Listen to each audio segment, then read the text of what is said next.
All right. Good morning, everyone. It is 11:30, so we will go ahead and get started. Happy to see that we have a lot of people back with us today. We were just meeting last week for a lunch and learn, so we're happy to have people back. Um, this is our May quarterly lunch and learn. Last week was our summer series, and I'll give you a couple of reminders about that towards the end of the session today. But we have Jamie Hampton with us today. She is a TEIS Regional Administrator, and she's going to share some very useful information about federal indicators. We do ask that if you have any questions during the presentation today, please put those in the chat, and when she wraps up, we will read out and go over all the questions in the chat. Just a reminder, previously recorded lunch and learns can be found on the TEIS Community Resource website, and I will put that link in the chat here in just a moment. If you are interested in using closed captioning during today's lunch and learn, if you look down in the left corner of your screen, you'll see the little CC icon. Hover over that and click that, and that will turn on closed captioning for you. Yeah, so I'm going to go ahead and hand it over to Jamie. Again, pop those questions in the chat if you have any, and we will cover them at the end. Also, your Formstack link will be placed in the chat at the end as well, so be looking for that. All right, Jamie, take it away. Okay, thank you, Emily. Again, I'm Jamie Hampton. I am a regional administrator with TEIS. I serve the east part of Tennessee. So First Tennessee, East Tennessee, and Southeast Tennessee districts. I also support the statewide team. And then one of my favorite parts of my job and why I'm presenting today is I'm the liaison for the POE offices to our IDEA implementation team. So that means I get to work as kind of a go-between between our district offices and our monitoring team to make sure that we're meeting compliance with all of these indicators that we're going to talk about. So thanks for being here. As Emily said, I'll just reiterate, if you don't mind, just put your questions in the chat and we will get to them all at the end. And we're just going to jump in.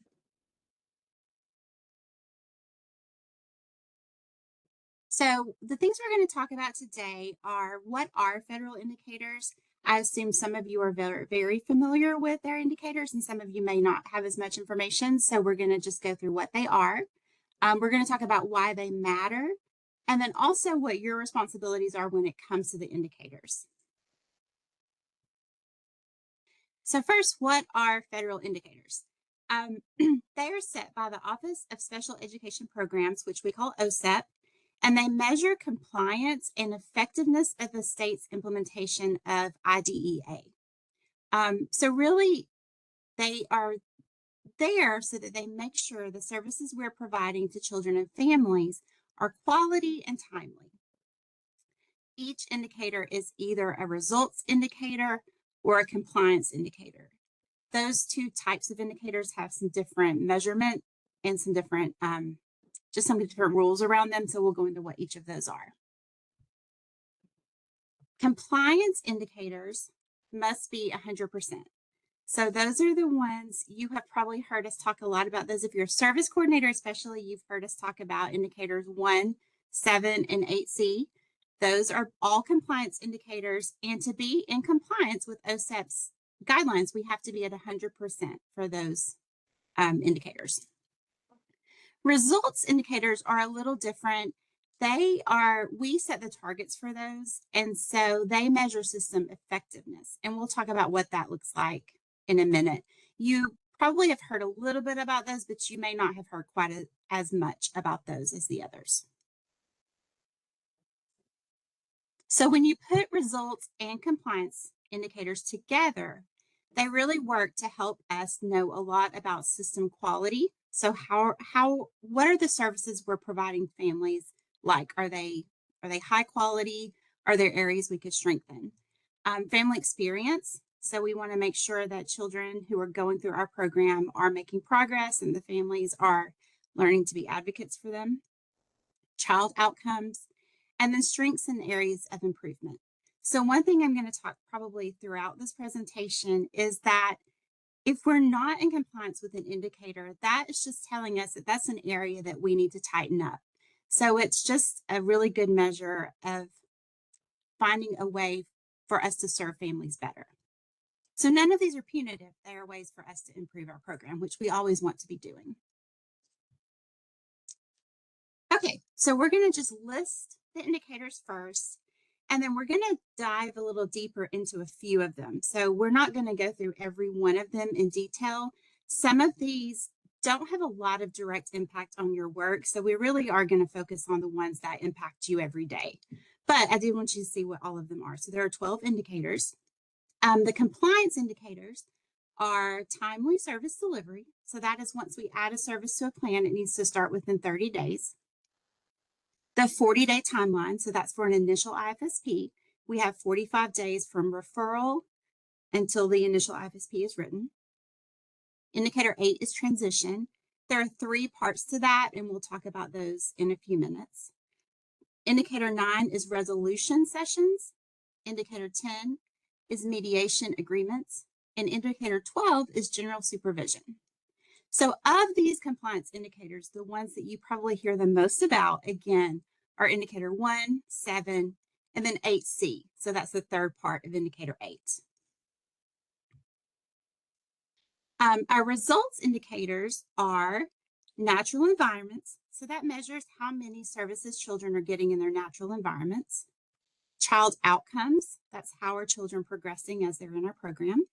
Family outcomes. Child find birth to 1. So that looks at, are we getting the number of referrals that we would expect given our population for children in the birth to 1 age range? And then child find birth to 3. So that's the same question, but for those older children. And then indicator 11 is the state systemic improvement plan. So we're going to dive into a few of these. And then if you want to learn more, I'll give you some ideas at the end for how you can dig and read all about all of the indicators. But we're just going to really talk about the ones that have the direct impact on you. So indicator 1. If you're a service coordinator or a provider, you've probably heard this one before because this is timely service delivery. The language of the indicator is early intervention services must begin within 30 days of the signed individualized family service plan. Why does this matter? Starting services quickly means that we can address developmental concerns quickly. It can reduce family stress. If you think about being a parent who knows that their child needs speech therapy, you really don't want to wait a very long time for that to get started. So we want to reduce that stress and get this therapy services started as quickly as possible. It builds trust. So once we determine that there's a need for a service, we add it to the plan and we get it started promptly, then that helps them trust that we are there to support them. And then it supports positive long-term child outcomes. Okay, so this slide has a lot of words on it, but we're going to talk about, I'm going to go through each of the bullets. For each of the indicators we're going to talk about TIS staff responsibilities and then early intervention service provider responsibilities. In some cases, those overlap, but in a lot of cases, they're pretty distinct. So for service coordinators, you have a lot of things that you do to make sure that we are meeting compliance with indicator 1. Check provider availability. So when you go into a meeting with a family, you kind of know which providers in your area have the ability to serve that family timely. Facilitate the IFSP development and service discussions. So you're the one who is helping that family determine what services will meet their needs best. Notify families that services will start within 30 days. Obtain signatures on the IFSP, and then you send the service notification within 5 days. So that is that way that we're telling our providers that we have added a service and that we would like for them to start it within 30 days. Monitor TIS service alerts. I think that is TEED service alerts, sorry, and follow up with providers. So you probably have your own system of how you monitor this. I think all service coordinators do it a little bit differently, but it is your responsibility to have a way, once you add a service to a plan, to have a way to ensure that that is going to happen within 30 days. And if it's not, that those delays are documented. End services promptly when appropriate. So if there's something happens that the service is no longer needed, you go in and end it. And then maintain accurate documentation in the contact log. This is a really big one. Sometimes services don't start timely, and that is for a very valid reason. There may be the family may have some sickness and ask to delay, or there may be specific requests for a day or time of the week that it takes the provider a little longer to accommodate. You just want to make sure that those are documented accurately, and then you know that we have a reason. So the thing about indicator 1 is we begin timely, but we're always meeting the needs of the family. So if the family can't begin it timely, then that's okay. We just want to document it. For providers, your responsibilities are to contact the parent promptly to schedule. Contact your service coordinator if you can't reach the family, and you may have internal guidance for how quickly you do that. But the main thing is just stay in touch with your service coordinator while you're trying to get in touch with the family and get everything scheduled. Document all communication and TEADS. Begin services within 30 days of origination, and document visits in the service log. Enter service delay reasons when needed. So if a service is going to start past the 30-day timeline, when you enter your first note, I'm sure you know that you will be asked to enter a reason that it was late. And that really we have a pretty long list of options. And so you're just getting the closest you can to the reason that it didn't happen timely. Okay, so indicator 1, to be honest, it's the big one.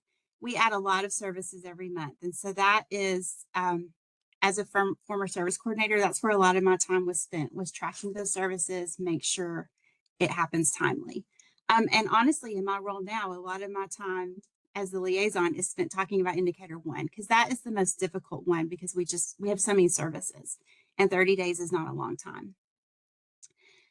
So we're going to move on to indicator 7. That's the 45-day timeline.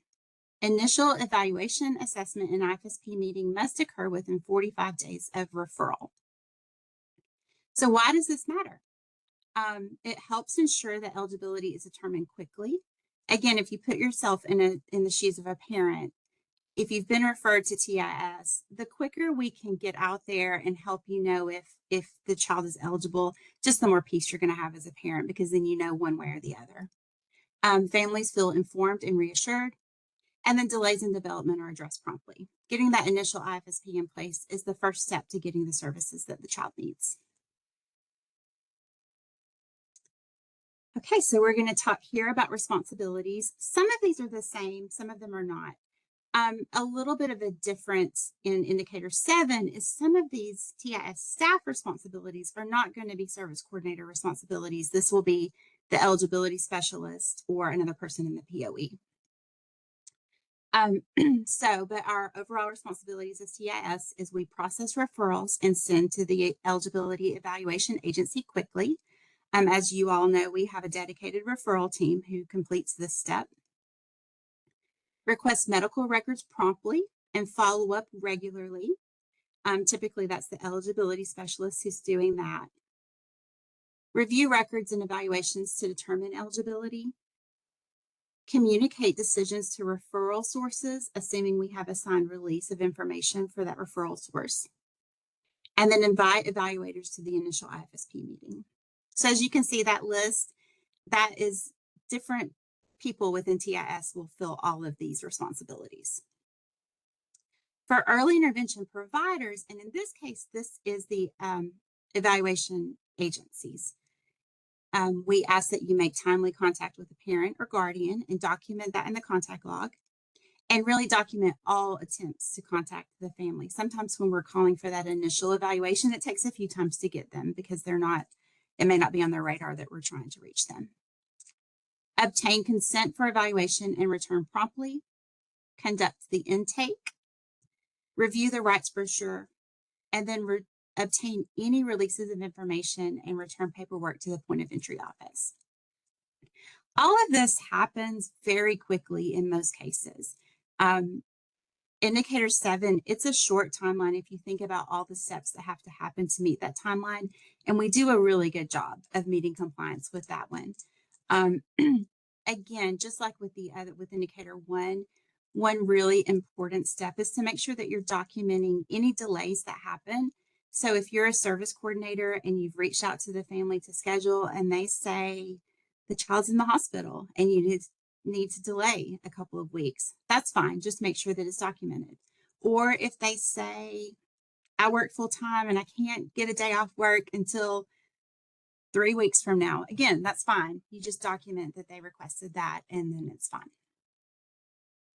This is also where it's very important to have all contact attempts documented because sometimes it does take a while to get the family.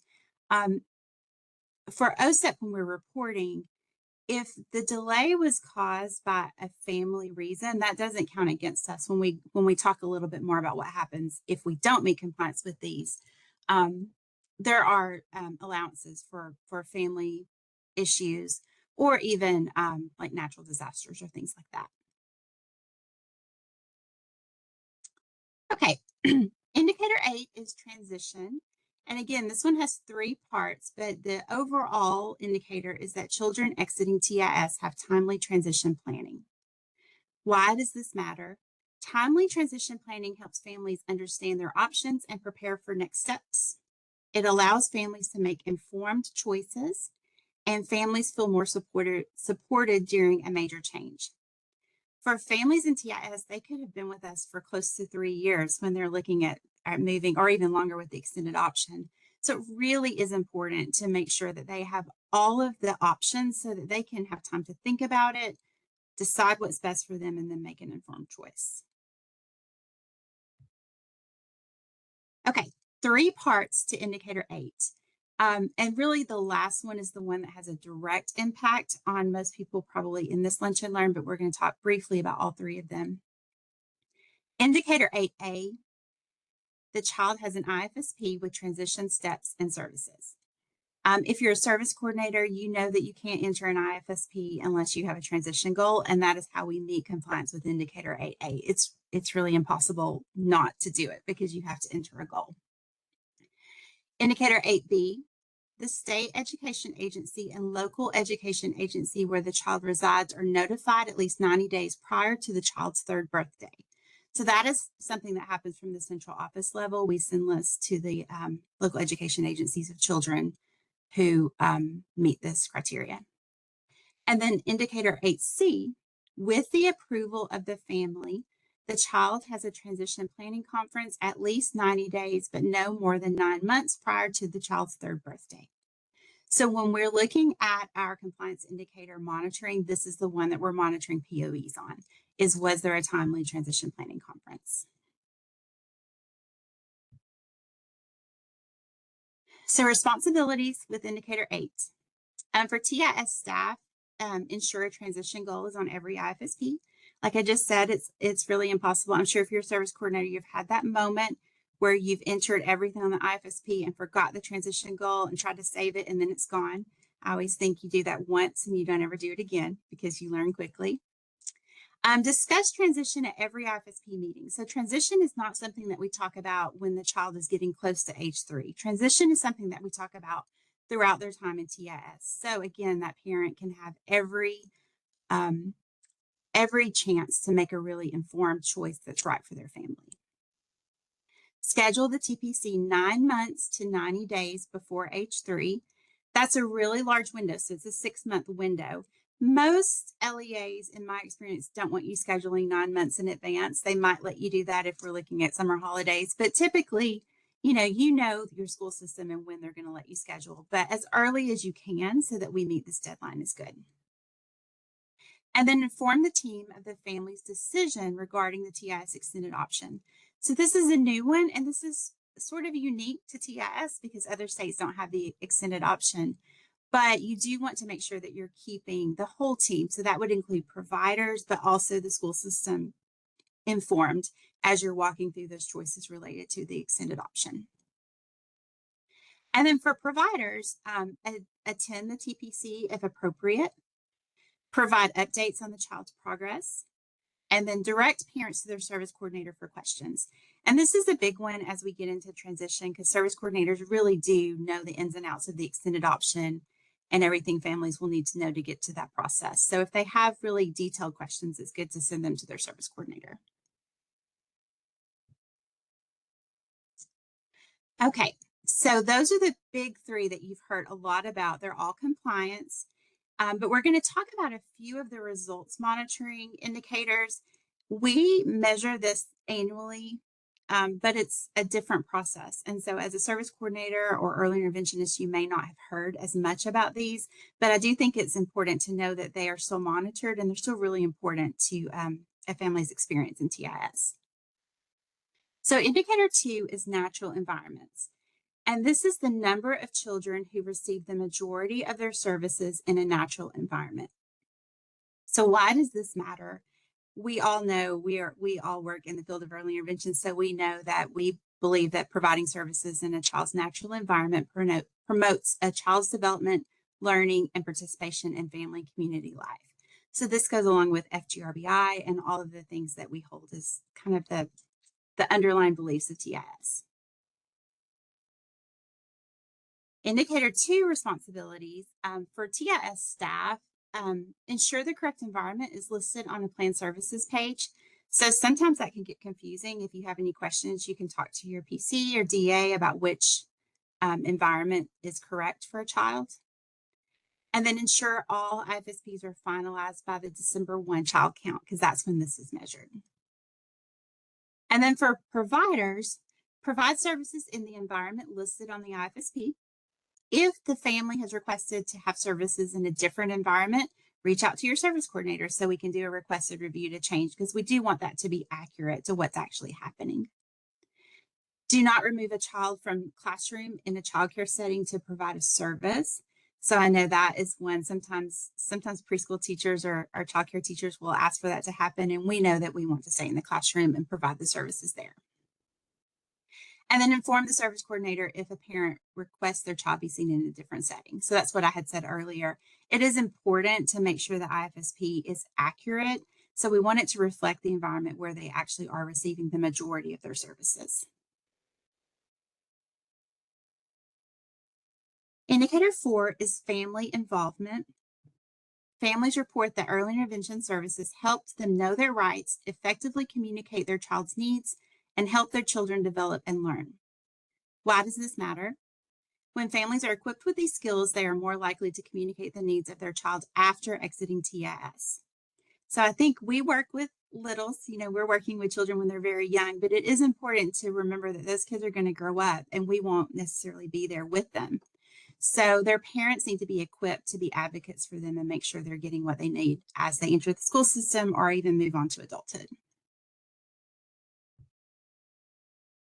Indicator 4 responsibilities, review the TIS rights with families at each IFSP meeting, explain parent rights on matters impacting services through the child's time in TIS, encourage completion of the HOPE survey for children who have been in TIS at least 6 months. And that's a big topic. We just finished the HOPE survey. So I know as service coordinators, that's something you work really hard on.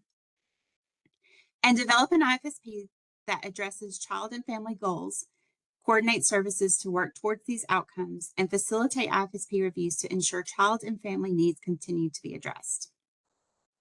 And then for providers, deliver high quality, effective services based on family priorities and IFSP goals, understand the TIS rights, and then work closely with the other IFS team members to make sure the child and family needs are being met. Okay, so those are all of our kind of in-depth slides on the indicators. I'm going to just have a couple of questions for you to take a few minutes and think about. If you want to put answers to these in the chat, that will be great. If you want to raise your hand, Emily, I think can unmute you so you can answer. But which indicator is easiest for you to support? How can we make these processes feel smoother for families? Which indicator feels most connected to your everyday work? And which indicator would you like more training or tools for? So I'm just going to have all 4 of them out there because one of them may resonate more than another. So if you want to take a second and put an answer in the chat or raise your hand, let's do that now. Amy, while they're thinking about these questions, I do have a question in the chat for you. Okay, yes. It says, what should we list as the natural environment for a situation where a DT sees the kiddo at home and daycare each 2 times a month? I would say that if it's really equal, you could do home because I think that's fine. You could also do childcare, but I think because you are in the natural environment, I think home would be okay if they are equal 2 times a month. Awesome. We And do I have a would say talk to your DA too, if they may have a different answer, but that would be my answer. Awesome. We do have a comment in regards to the questions on the screen. I think this one is an answer to which indicator is easiest for you to support. And Haley said natural environment is easiest to support because it is natural. Yes, that's a good answer. Mhm. Yes. Very good answer. All right, guys, take a couple more minutes.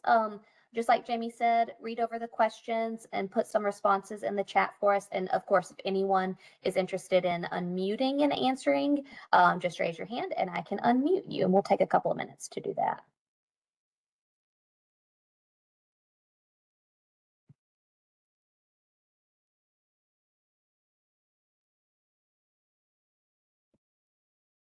Christine has said, as an SC, what practices or habits should I focus on so that I do my part to meet federal indicators? Oh, that's a great question. Um, I think one of the most important things that you can do that would span across all of these indicators is documentation. So when we're looking at compliance for these indicators, where we look is the contact log because we are looking for the story of what happened. So documenting the steps you took to get in touch with the family, the providers you reached out to check with about availability, the family's availability needs. Sometimes, we've had some families who, because of work schedules, they have a very limited window during the week in which they can get services, and that does affect timeliness of services. So I would say number one is just document everything. Part of what I do as the liaison is when we have late services, I read through contact logs to see if there's additional information we need to share with the IDEA implementation team. And so I really appreciate it when those contact logs are very thorough and have all the details. And then the other thing is just have a system for tracking everything. So for a service coordinator, you would mostly be looking, all three of them, but for one, you really do want to have a system in place. Once you add a service to a plan, you want to have some way to remind yourself to follow up to make sure it happened within 30 days. If you don't have a system, I would say reach out to your coworkers, reach out to your POE leadership, and get some ideas. Everybody does it a little bit differently. I mean, when I was the service coordinator, I added it to my Outlook calendar. So once I added a service, I put myself a reminder for about 15 days out to check with the family and the provider just to say, hey, did this get scheduled? How's it going? But really, you just want to have a system. And then, Awesome. yeah, and then I would say just understand them and then keep in mind why they matter to the families. Um, I think if you're thinking of these as a list of rules you have to follow, you're much less likely to take them seriously than if you think about getting a service started quickly has a positive impact for the family. So I always want to tie it back to the families. Awesome. Thank you, Jamie. We do have a couple of things coming into Okay. the chat here. There was one that I missed. Let me go back up here. Um, Ashley says, would love more tools / training on how to manage timely delivery of services. Ashley, we do have a time management course that our team, the training team, has created. And we also have a training specifically about federal indicators. There's a lot of this information that Jamie has covered today, but it's very in depth, and that's another great resource that could give you some information on how to manage timely delivery of services. So I believe Christy's going to be putting links to both of those here in the chat. So if anyone is interested in checking those out, there's a lot of very detailed information. There's even a document that you can look at that talks about things to do to help manage each indicator. Christine says, and then Jamie, if you had any additional information on training tools to manage timely delivery of services, feel free to share. Let's see, we have Leanne said, I think processes feel smoother for families when they are hearing consistent messaging across the board. So when SCs, DTs, all providers are sharing the same things, so everyone is on the same page, which great, great comment. Yeah. And I think that's one reason this trainings like this or the Reliance trainings are important because we really do want to have the same shared information. So if you are doing DT with a family and you're hearing service coordinators talk about services starting timely or just kind of referencing indicator one, I think it's important for us to share the knowledge of what that means and why it's important. Yeah, that's great.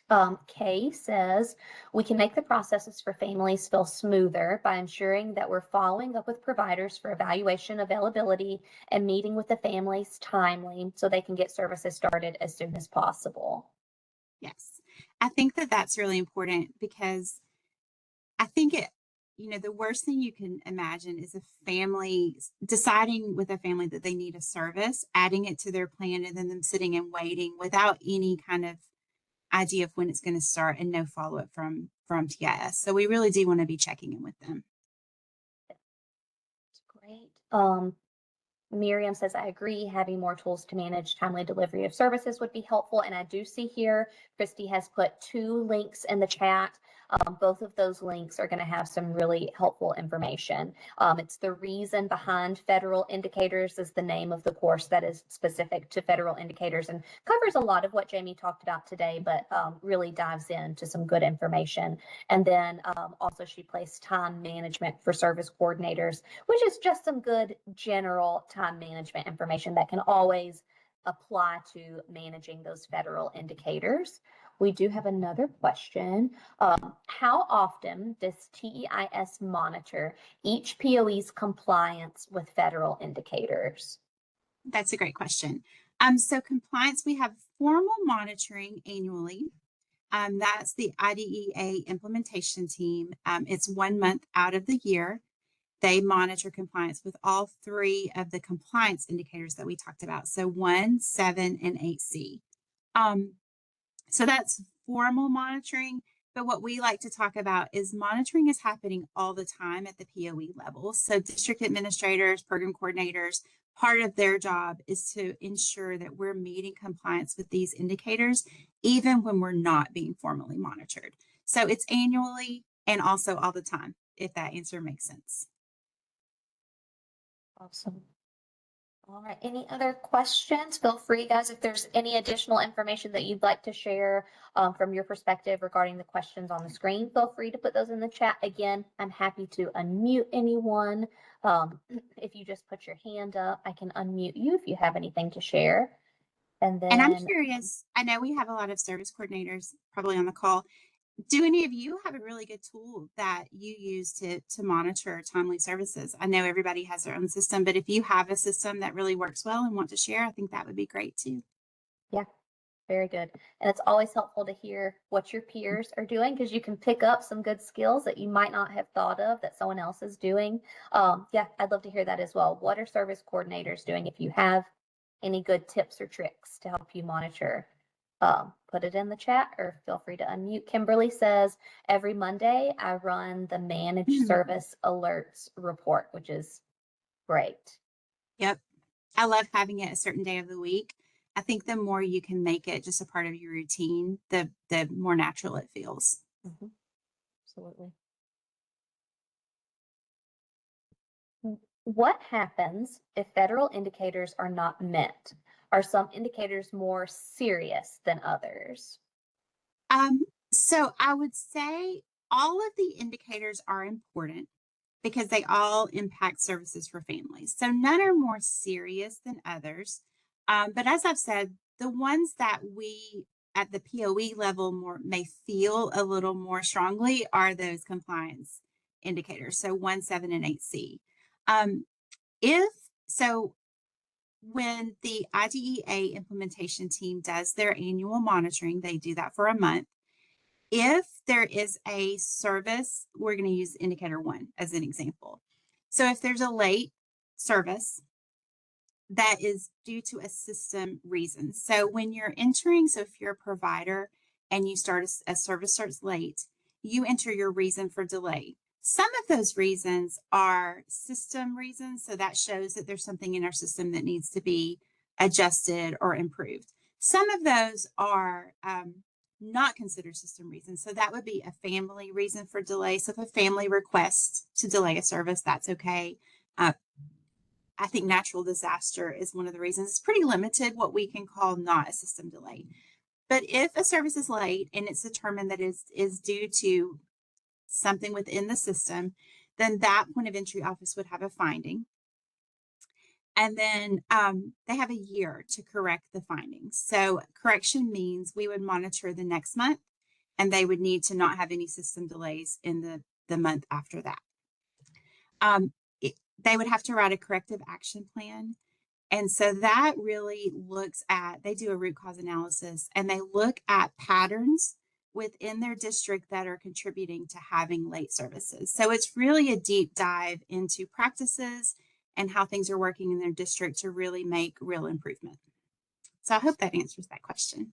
Yeah, these are some great questions. We also have some comments coming in that I'm going to read out. Megan says, I have a working Excel document that I try to keep up with, which is a great strategy. Haley says, when I add an ongoing service, I make a note for 3 weeks later to see if there has been a note put in. And if not, I reach out to see if services have begun or are scheduled. And that's a really great tip there for other service coordinators on the call. Ashley said, this is a question. This is a really good question. If we get items put into Teads/SharePoint a few days late, does that affect the compliance even if the meeting was held on time? That is a great question, and it does not. So if when we're looking for monitoring, so I'm not going to speak from the ops manual. We're going to defer to it. You have 5 days to enter it. So none of that is changing. But when you're pulling that out just for monitoring, we're looking at the date that it actually happens. So if the initial IFSP was due on March 30th, we're just looking to see did that meeting occur before March 30th. So as long as once you enter it, it's within that date, that is okay. I will say that entering things late can cause confusion with that because we're pulling this data all the time.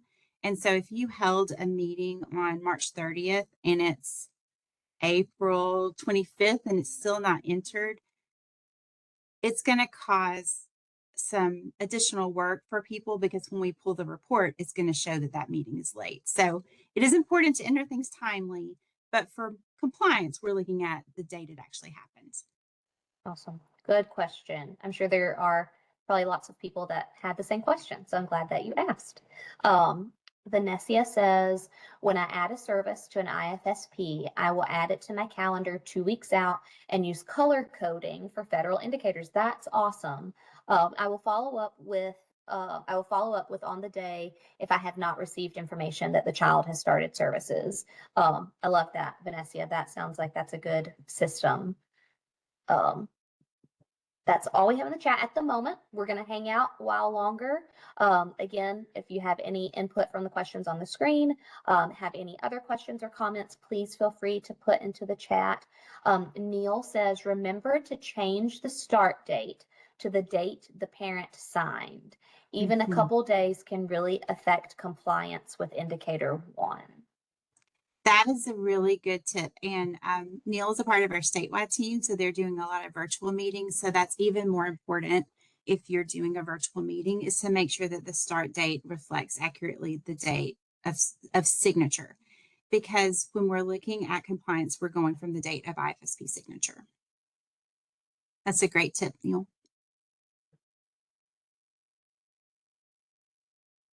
Okay, perfect.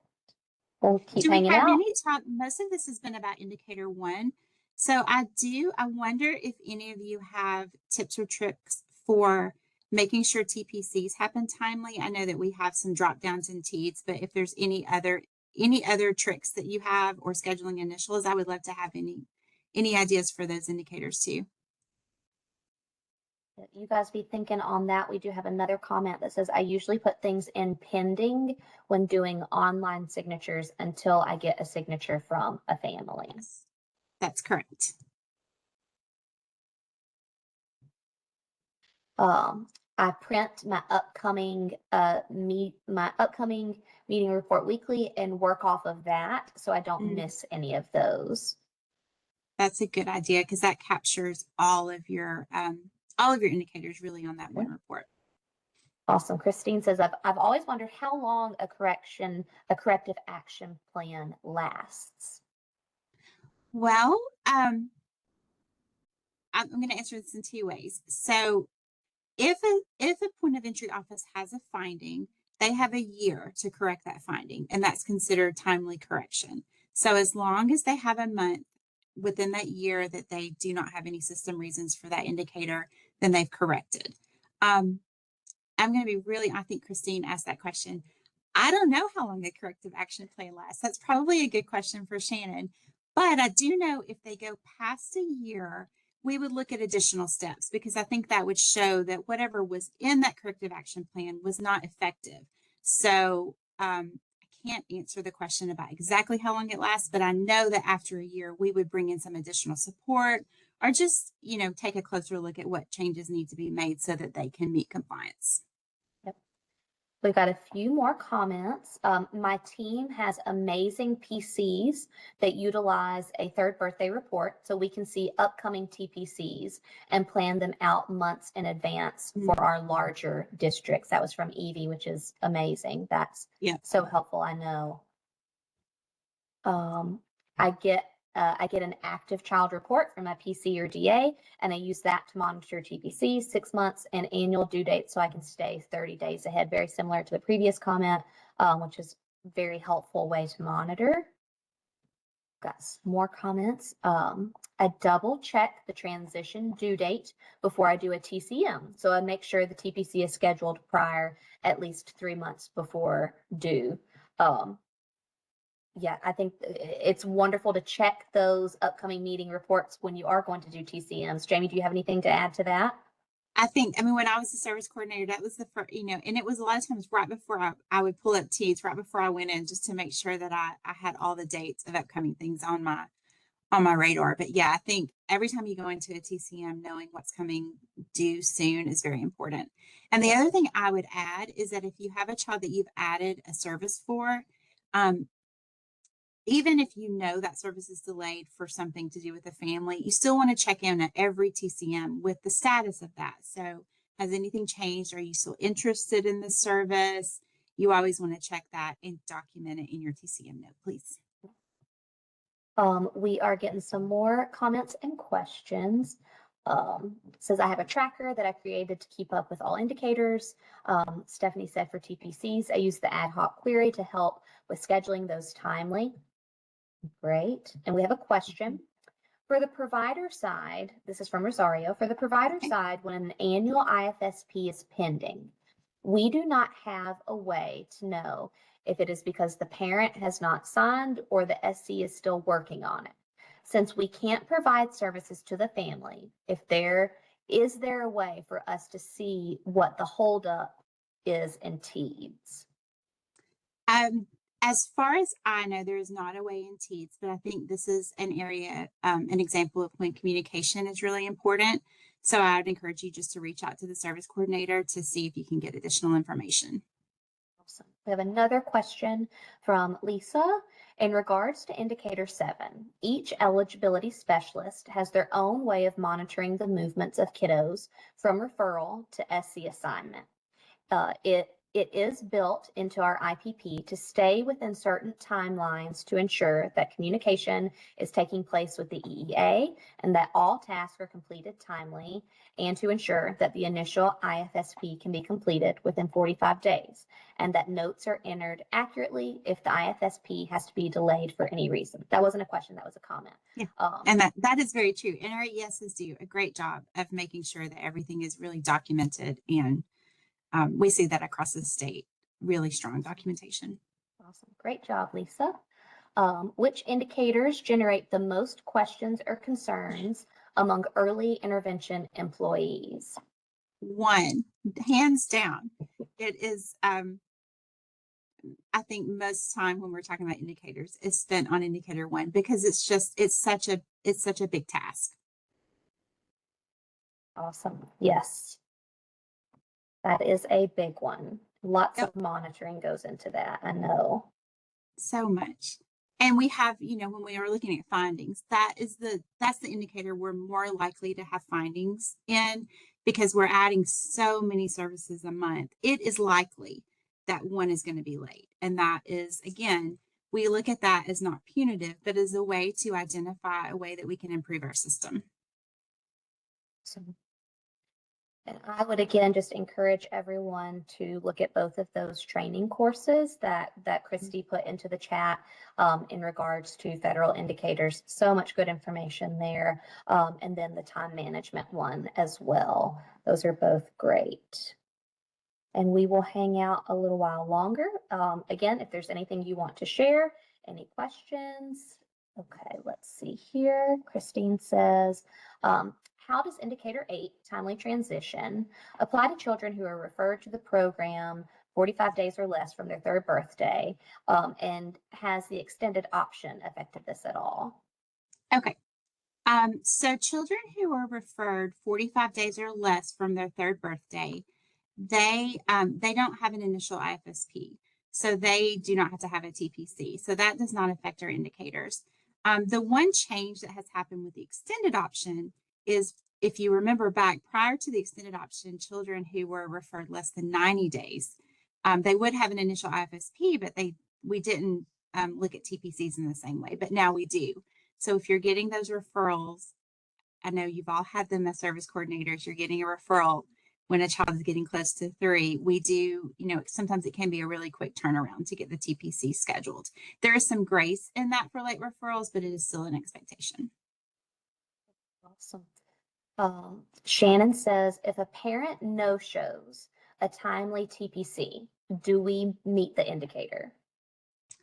I'm going to answer that, but say there is a little bit of nuance to the answer. So in most cases, if a parent no-shows, then that would be a family reason for delay.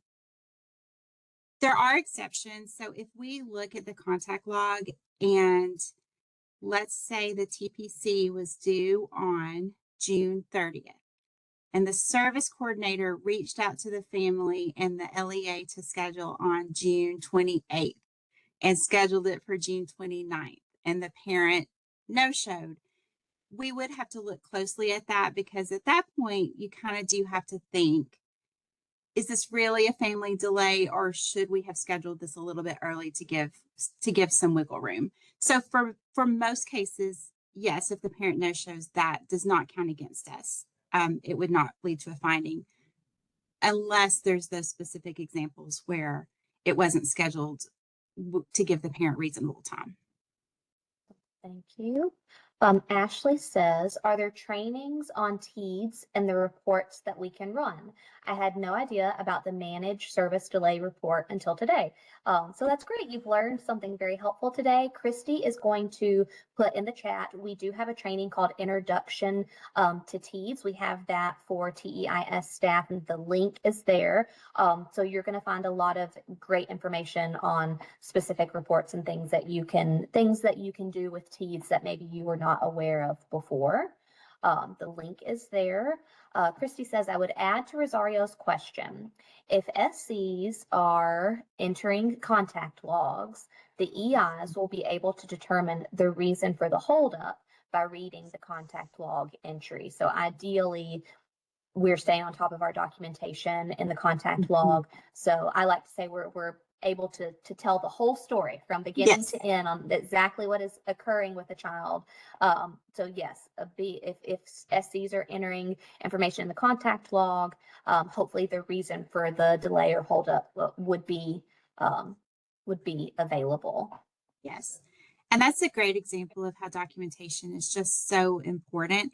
And it really goes the other way too. So if an early interventionist is trying to reach a family to schedule a service timely, ideally they're putting in their attempts to contact too. So the service coordinator can look, and we're not having to make a bunch of phone calls because we can look and see, okay, we know exactly what's happening with this family.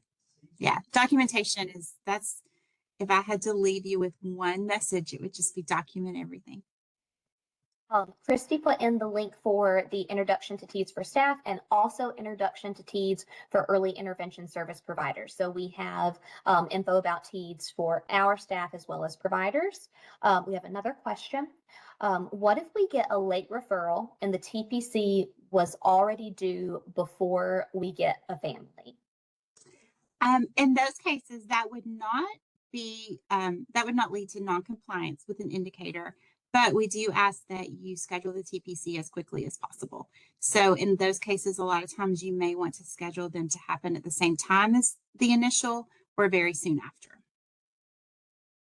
Wonderful. We do have a comment. Shannon says, we in the Memphis Delta office are being blocked from scheduling meetings early with MSCS. In some cases, we can't schedule until the month the meeting is due. Then she said, FYI. Any insight there, Shannon? I'm sorry, her name was Shannon. Jamie, any Jamie. insight there? I probably don't know enough about the specific practices in Memphis Delta to talk about it, but I think it was Shannon. If you want to reach out, or I think talk to your district leadership or Shelby, and we could, go further from that. Absolutely. These are all wonderful questions and comments. We're getting closer to 12:30, so please feel free if there's anything that you want to share, any tips for monitoring indicators, questions, concerns, feel free to put those in the chat, or I can unmute you if you want to raise your hand. These have all been great.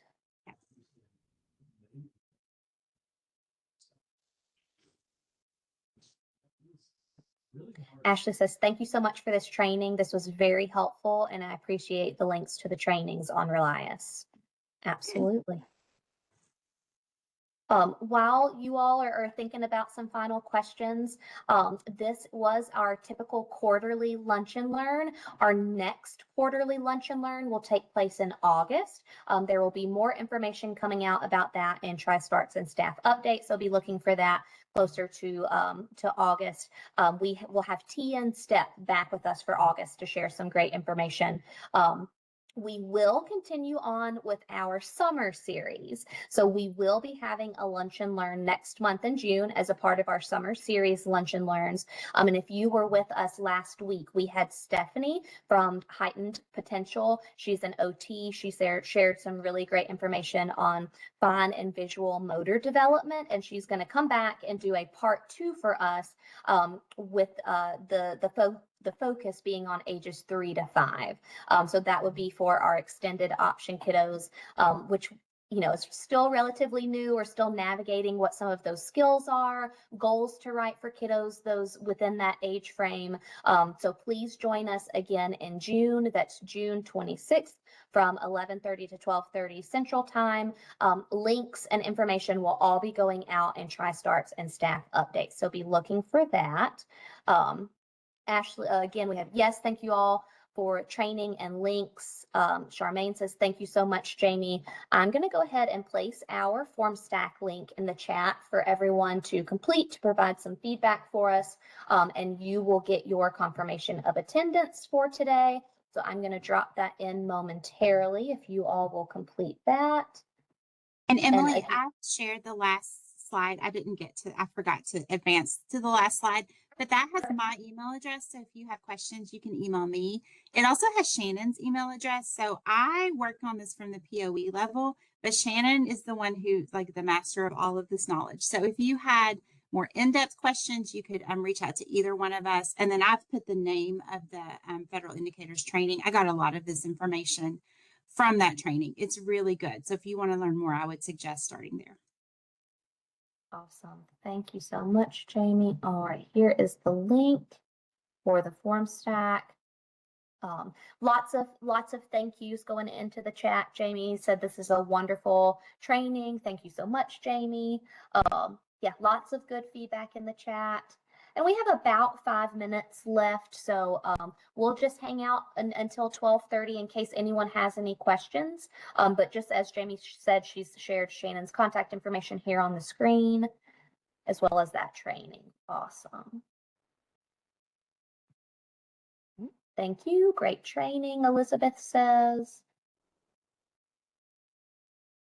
And of course, and I'll put my email address in the chat as well. If anyone has any questions regarding Lunch and Learns, regarding FormStack, anything like that, feel free to reach out to me. I'm going to put my email in the chat as well. Give us a couple of days and we will, this training that's reported today will go up on the TEIS community resource website, as well as our Lunch and Learn from last week. It's not available just yet, so give us just a little bit longer and we're going to work on getting those ready to be available on the TEIS community resource website. And the link to the website is in the chat as well, which I'm sure you guys have bookmarked that by now as many times as I share it with you all. Lots of thank yous. Really great training. Thank you so much for training and links. And just another note as well, if you are curious about the trainings that are available for staff and providers, especially for providers, you can find those on the TEIS community resource website under the trainings that are available there.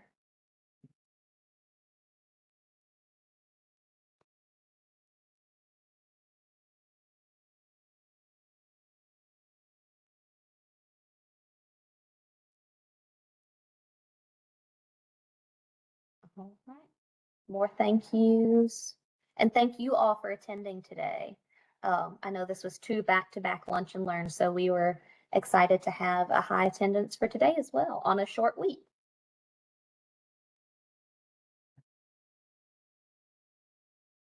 All right, we have just about 4 more minutes left. So feel free, if there's any remaining questions, drop those in the chat, and then we will finish up here momentarily.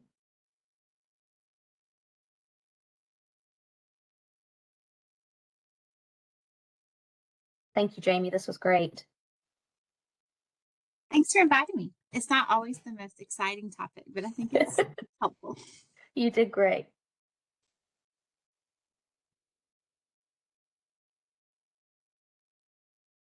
All right, we will go ahead and wrap up for today. I'm going to stop the recording. If anyone has any questions, reach out to Jamie, reach out to myself, reach out to Shannon, and we thank you all for attending with us today. Have a great rest of your week.